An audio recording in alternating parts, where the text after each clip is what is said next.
Hello. He's not got hope. Hold on tight for a race against time. I'm not going to lose her. Doctor Who follows next. Welcome to Series 3, Part 3. And after Doctor Who's 2-week break, we begin with 42. There's only one BBC One. Parkinson kicks us off with a lively audience. On the show tonight, a Time Lord, or as one female critic dubbed him, the first time... Whoa. The latest Doctor Who, David Tennant.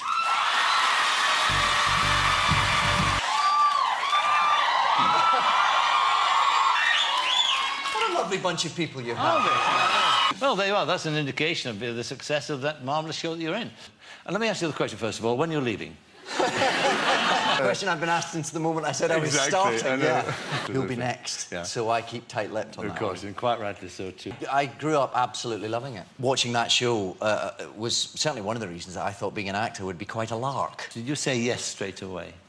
No, I didn't actually. I'd sort of joked in the past about, oh, that's the, I'd like that part. Slightly be careful what you wish for, because suddenly it was something that was actually being offered to me. And Russell himself said, you suddenly go, Jings, I've got to take this seriously. Is this really what I want to do? What if I make a mess of it? No, I thought about it for a long time, and I changed my mind 3 or 4 times over about a week, 10 days. I literally just woke up one morning and went, oh, what are you talking about? Of course you're going to do it. I wasn't going to be the guy that watched somebody else do it. It's more than another acting job. Yes. It is a bit overwhelming. Well, because you go into a supermarket and your face is on a cake.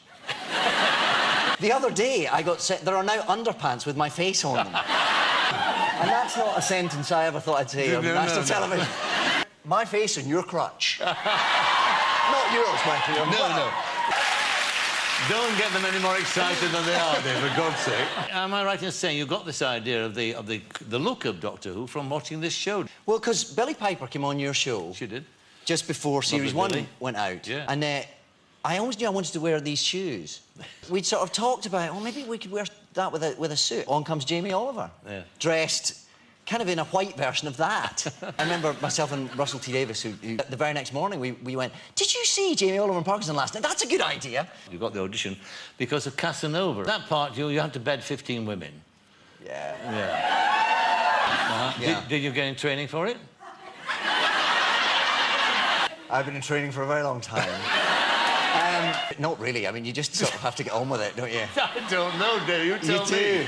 And you kind of flick through about 20 different conquests very quickly. These supporting artists would turn up, get wheeled on. So one would be leaving and another one was getting wheeled on. Our skirts flung around our ears. But they were all terribly game, I have to say. It's not the pretending to have sex, which is embarrassing, certainly. Pretending to climax is about the most embarrassing thing I've ever done. So there's all these cameras and everyone else watching you, and you go for it as best you can, but when they say cut, you kind of think, is that what everyone else does? Is that...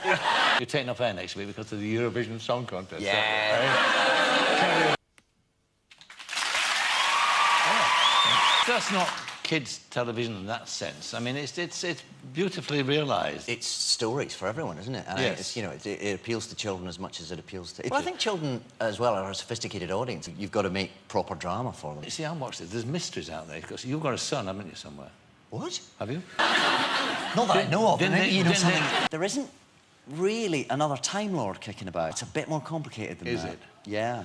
Oh, it's Transmission time. Which is certainly not the case now on BBC One as the Doctor heads for his place in the sun.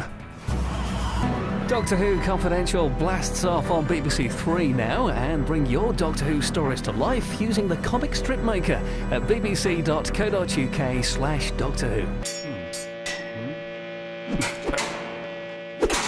Michelle Collins is the captain of a spaceship. Just that statement could keep me amused for days, but see for yourself in Confidential now. In a moment, we had a preview DVD of 42, which I kept a copy of because the titles were in a different spot. Take a look for yourself. Little Britain.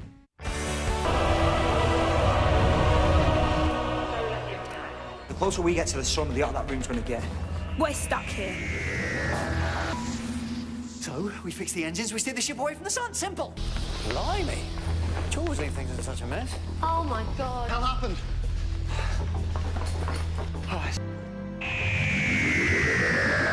I've always felt 42 is a hugely underrated story. Superbly directed and, dare I say it, Chibnall's best script. Mostly because it's base under siege, lots of deaths and possessions, and that's an instant 9 out of 10 from me. From this point on in the season, my gang seemed to stumble across a lot of preview DVDs, and this was the first one. Because of the 2-week break caused by Eurovision, we watched 42 ahead of broadcast, and I loved it so much that I found a way to copy it, because I didn't want to wait another 2 weeks to watch it again. And as you'll see, this soon became a pattern. But 42 is the only one I still have a copy of. It wasn't quite as enthusiastically received by everyone else, and I can kinda see why with clunkers like this. Fetch this, carry these, make drinks. And then the following stories hugely overshadowed it anyway. But each time I see it, I'm pleasantly surprised by how good it really is. Meanwhile, Totally was busy doing the epitome of don't try this at home.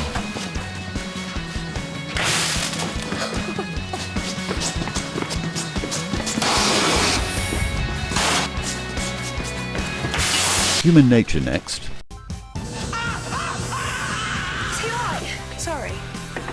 While the whole Joseph thing dragged on around it. Battling it out in a bid to make it through to next week's semi-final. There's only one Saturday night, there's only one BBC One. Transmission Next on time. BBC One, it's Doctor Who, but not as we know him.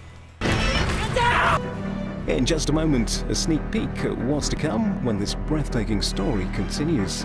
Go behind the scenes with Doctor Who Confidential on BBC Three now, and you can create your own Doctor Who story with the Comic Maker at bbc.co.uk/Doctor Who.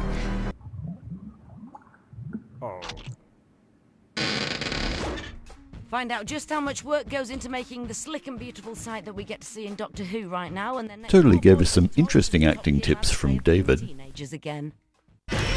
Now, I've got the brief from Gary, and he says I should be a World War I sort of pilot voice. Right. How would you do that? Don't ask me for acting advice, I have no idea. Oh, you're my only hope, man. I'm not the person to ask. Cup of black coffee and a deep breath. Good luck. And I'll see you in there. Good luck. Thanks for that. He's not got a hope. All right, guys, should we go for it? You're almost turning to the actors and still acting it out as well. So is that a tip that I should pick up from you there? They had to come up and move my mic because as I keep doing this, I'm going off mic. Codename Dr. Uar.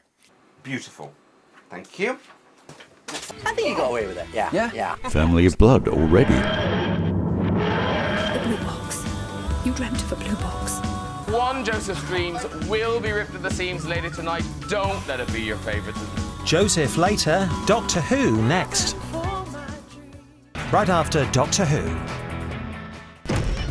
Doctor Who Confidential is on BBC Three now, and make sure you don't miss the remaining episodes of the series by setting your digital recorder to Series Link. Find out more about the creatures and demons encountered by the Doctor in this brand new BBC book. My lot watched both parts of Human Nature together on the evening of part 1, thanks to more preview discs. Among fan circles it had been hyped beforehand in the same way that Curse of Fenric and Empty Child had been, so our expectations were high. For me, it didn't quite reach those expectations, so my view of it isn't as amazing as most, but it was still clearly a very good, very solid 9 out of 10. I just felt it could have been even better with a few very minor tweaks. My mates loved it though and sang its praises, as did every other fan, and the public too, despite it being somewhat publicly underhyped. That's always the problem with placing the fan-pleasing stories in this part of the season. Publicity wouldn't hype Doctor Who for 13 weeks straight, so they tended to lay off around this point, and I suspect maybe 1 million less people found these amazing stories as a result. But it looked like the season might be settling down for a great run of stories, so we kept our fingers crossed. Not for very long as that happened, because we also had a preview disc of Blink that day, but I'll come back to that one.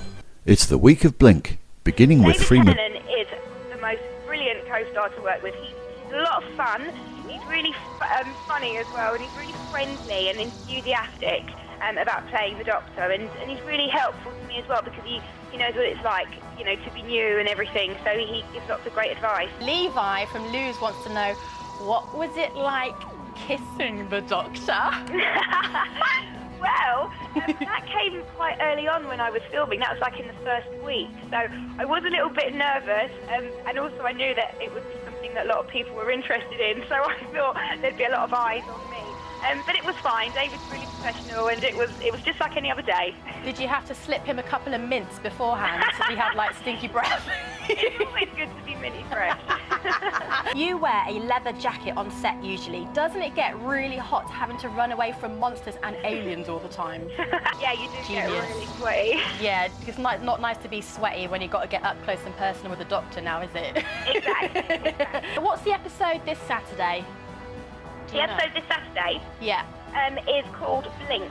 And I don't know if you saw the trailers, but it's all about statues that are not all as they seem to be. So it's a really creepy one, and I'd recommend you definitely tune in for that. Yep, it's time for Totally Doctor Who. At last, Freema appeared on Jonathan Ross. The lovely Freema Agyeman.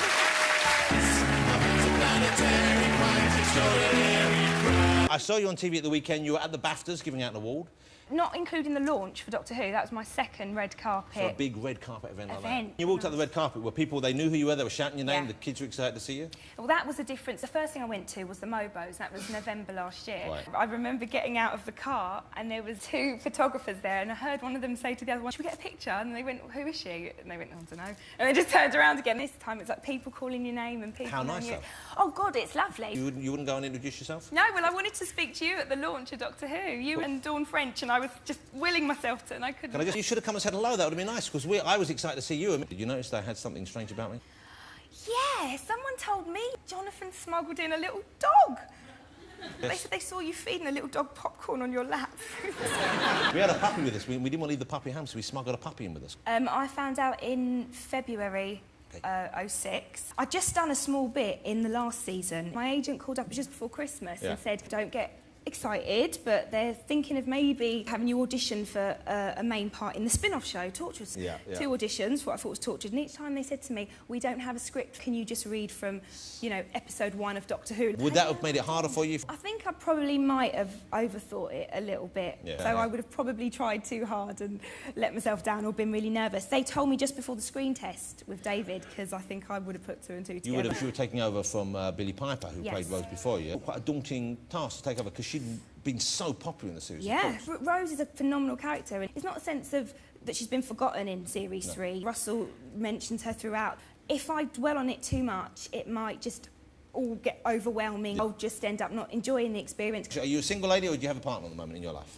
I have a partner. OK. But I'm always intrigued when actors and performers kiss each other. There must be an element in which you think, I'm curious how that person kisses. You're going to get a little flavour of it.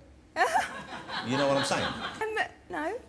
You have a special fake kiss. Well, it's part of a day's work when you're doing that stuff on camera, isn't it? My kids love seeing it. You really, you've made such an impact on the show already, which is terrific. When do you start filming the next series? Because this series that we're watching now is more or less finished, I guess, for you guys. When do you start the next one? It starts in summer and then goes on for like 9 months. But that's not too bad, is it? That's so fun, a gag gift. I mean, everyone's going to be getting them for birthday. Did you say, I want to be slimmer, I want to be broader, I want to be... Did you? Or did Yeah, they you just do. I bet you wish you could do that, don't you? Whee! Please! You're breakdancing! I'm assuming you did the usual rites of passage that any young actress do. You appear on shows like The Bill, Casualty... Yep, I did The Bill twice, and I did Casualty at Holby City. You have a lovely tattoo. It's a beautiful butterfly, and what's underneath the butterfly there? It says Raha in Farsi, which means free. Why Persian? Because my mum is from Iran. You had the tattoo in Iran or in Persia or somewhere exotic? No, Holloway Road. Are you sure that's what it says, if you haven't done the Holloway Road? And here's what happened when Blink was quietly broadcast. Which West End wannabe will win that dream job? Any dream will do in 55 minutes. Hiding behind the sofa won't help you now on BBC One. It's Doctor Who and the writings on the wall. There's an invasion of the BBC. David Tennant takes a tour around TV Centre on BBC Three now with Doctor Who Confidential. And later here... Watch this. And pity the poor BBC switchboard staff. Final of Any Dream Will Do. For some reason, Tennant picked Blink to host a special ep of Confidential. In Top Gear. I'm the Doctor. It will be reinvented again because it's I think it will. Definitely. Yeah, I think now it's like Robin Hood, it's like Sherlock Holmes, it's like Tarzan. It's a true British icon. Now that we've done this, they'll be sitting there in 60 years' time going, that was a big success twice. And that's enough to say, let's do it a third time. That makes me really pleased, and I suspect that's not just because I'm in it now. Oh yeah, me too. So, Blink. My first memory is seeing a statue printed on the preview DVD and thinking it looked a bit boring. As I handed the disc to my mate to play on his tiny telly, he confirmed it had something to do with statues and was the Dr. Light story. Despite being the season's Moffat story, these things meant our expectations weren't too high for this one, especially after Human Nature. But 30 minutes later, in a bright, sunlit room, Blink made 3 30-something men jump in our seats. At the time, I couldn't quite get my head around that. I mean, I was way too old to be scared by Doctor Who, surely. The thing I love Doctor Who for more than anything else is its scares. But I really wasn't expecting it out of some random, totally unknown Dr. Light story. Soon after it started, I remembered we stopped talking, even in our special shorthand, because basically we were gripped. We barely even noticed the Doctor wasn't there, and thank God the direction had lived up to the script, as I felt it had pulled off the kind of scary shots which weren't quite pulled off in Human Nature. When it was over, I was in a kind of delayed shock. The others weren't much better. We just weren't expecting that. At all. I managed to wangle the preview DVD out of my mate to copy again, promising I'd return it 24 hours later despite the long journey, because I knew I had to see this again. And no bloody way was I going to wait 2 weeks. Straight after this, I was meeting the boyfriend and an ex at a bar, and I'm afraid Blink was all I could talk about. It hadn't quite dawned on me yet that I'd just seen the best episode of Doctor Who ever, but I could kind of see from my own reaction that it was something pretty special. The moment we got home, I made the boyfriend sit down and watch it. He was Swedish, so really didn't get Doctor Who, and every time I tried to show him, he'd fallen asleep. And I literally mean every time, without fail. But this time, he didn't. It was the one and only time. In fact, afterwards he said it was quite good, which was high praise given what he usually said. That was when I realised me and my mate's reaction to Blink wasn't just us. And 2 weeks later, everyone else realised too.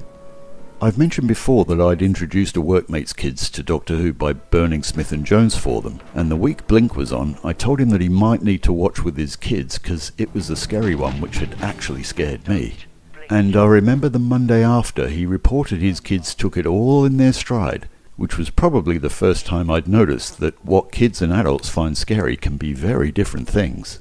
The media reaction to Blink was somewhat muted because it had received zero publicity beforehand, but those who did see it have probably never forgotten where they were and what they were doing. It was that kind of thing.